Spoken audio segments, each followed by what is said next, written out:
Free বাজি ধরতে চান? তাহলে দরকার আমাদের স্ক্রিনে দেওয়া এই প্রোমো কোডটি ব্যবহার করে একটি ভেরিফাইড অ্যাকাউন্ট। চলুন দেখিয়ে দিচ্ছি কিভাবে একটি ফুল ভেরিফাইড অনিক্সবিট অ্যাকাউন্ট খুলবেন। যাদের ফোনে অনিক্সবিট অ্যাপসটি নেই তারা যে কোনো ব্রাউজারে গিয়ে অ্যাপসটি ডাউনলোড করে নেবেন।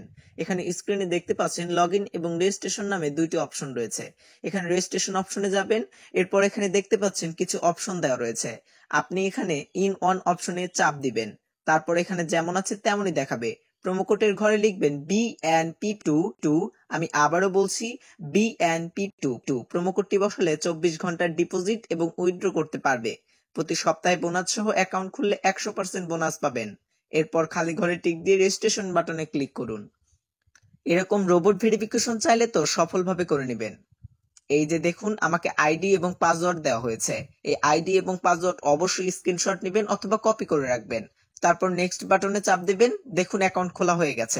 এখন অ্যাকাউন্ট ভেরিফিকেশনের পদ্ধতি দেখাচ্ছি। এজন্য নিচের মেনু বাটনে চাপ দিয়ে উপরের পার্সোনাল প্রোফাইলে চাপ দিলে এইরকম একটি পেজ আসবে। এখন যে দেখতে পাচ্ছেন ফোন নাম্বার লিংক, এখানে চাপ দিয়ে আপনার ফোন নাম্বারটি বসাবেন।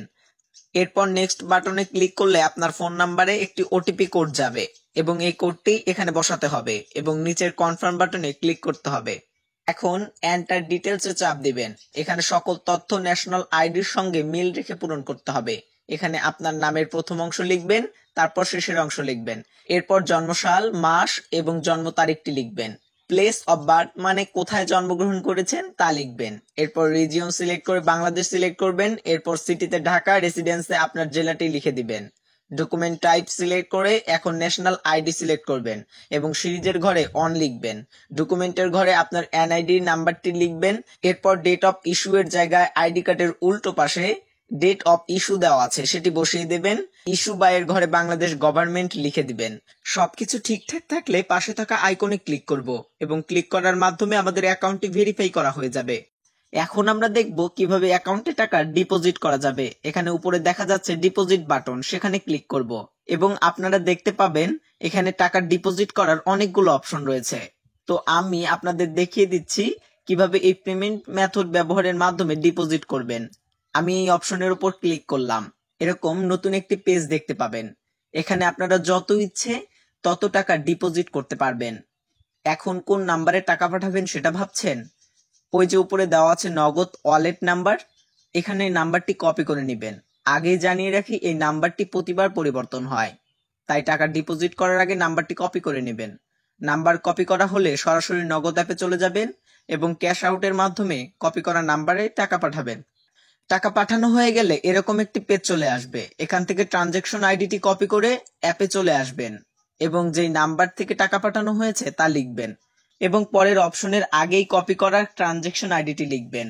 এরপর কনফার্ম বাটনে ক্লিক করবেন এবং এর মাধ্যমে আপনার অ্যাকাউন্টে ডিপোজিট করা হয়ে যাবে এবং কিছুক্ষণ অপেক্ষা করলে আপনার অ্যাকাউন্টে টাকা অ্যাড হয়ে যাবে। বন্ধুরা, এখন আমরা দেখব কিভাবে অ্যাকাউন্টের টাকা উইথড্র করা যায়। অ্যাকাউন্ট থেকে টাকা উইথড্র করার জন্য আমরা ডিপোজিটের উপরে থাকা সেটিংস অপশনে ক্লিক করে দিব। সেটিংস অপশনে ক্লিক করার পর আমাদের সামনে এমন একটি ইন্টারফেস চলে আসবে। এখান থেকে আমরা 2 নাম্বারে থাকা উইথড্র অপশনে ক্লিক করে দিব। এখানে আমরা দেখতে পাচ্ছি কোন কোন মাধ্যম হতে আমরা টাকা উইথড্র করতে পারবো। আমরা টাকা উইথড্র করার জন্য বিকাশ অথবা নগদ যে কোনো একটি সিলেক্ট করব। সিলেক্ট করার পর আমাদের সামনে এমন একটি ইন্টারফেস চলে আসবে। এখানে আমরা সর্বনিম্ন 500 টাকা থেকে 20,000 টাকা পর্যন্ত উইথড্র করতে পারবো প্রতিদিন। অবশ্যই আপনারা আপনাদের পার্সোনাল নাম্বার এখানে ব্যবহার করবেন, কোনো এজেন্ট নাম্বার এখানে ব্যবহার করবেন না। এখানে আমরা আমাদের পার্সোনাল নাম্বারটি বসিয়ে দিচ্ছি। পার্সোনাল নাম্বারটি বসানো হয়ে গেলে আমরা নিচে কনফার্ম বাটনটিতে ক্লিক করে দিব। কনফার্ম বাটনে ক্লিক করার কিছুক্ষণের মধ্যে আমাদের অ্যাকাউন্ট হতে টাকা উইথড্র হয়ে যাবে। তো বন্ধুরা, আজকের ভিডিওটি থাকছে এ পর্যন্তই। ধন্যবাদ সকলকে।